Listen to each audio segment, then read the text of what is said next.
Необычный Fashion Day прошел в Хакасском колледже профессиональных технологий, экономика и сервиса. Участники конкурса «Гурманы моды» предстали в необычных образах, которые создали своими руками. А среди членов жюри была гостья из Москвы, дизайнер и модельер Сюзанна Барс. Продолжит Никита Андреев.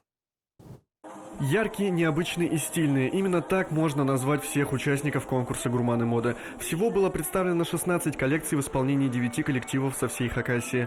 Некоторые делали акцент на национальную тематику, другие же заостряли внимание на проблемах экологии и переработки пластика. Участие принимали в основном студенты колледжей и вузов, но не обошлось и без школьников. Возрастных рамок для моды нет, как и границ для творчества. Каждый из нарядов уникален.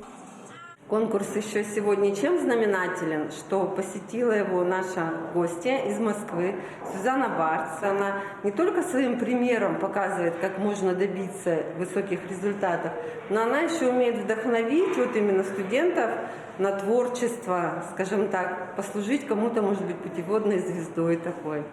Путеводной звездой Сюзанна Барс для студентов становится уже второй раз. В прошлом году она также была членом жюри на этом конкурсе. Столичная гостья, известный модельер, создатель собственного бренда одежды, а также владелица модельного агентства. Так что именно за ней последнее слово в оценке конкурсантов. То, что я видела в прошлый раз у вас, это что-то совершенно новое, это другое. И я вижу у вас самобытность. Я вижу у вас настоящий талант. Я увидела для себя много талантливых коллективов, которые получат сегодня призы. И я думаю, что им стоит развиваться дальше, потому что такого качества одежды должна быть на нашем рынке. И мы должны это развивать, носить, и не только, чтобы это было в пределах учебных заведений.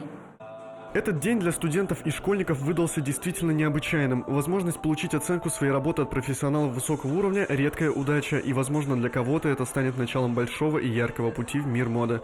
Никита Андреев, Никита Сигай, Вести, Хакасия.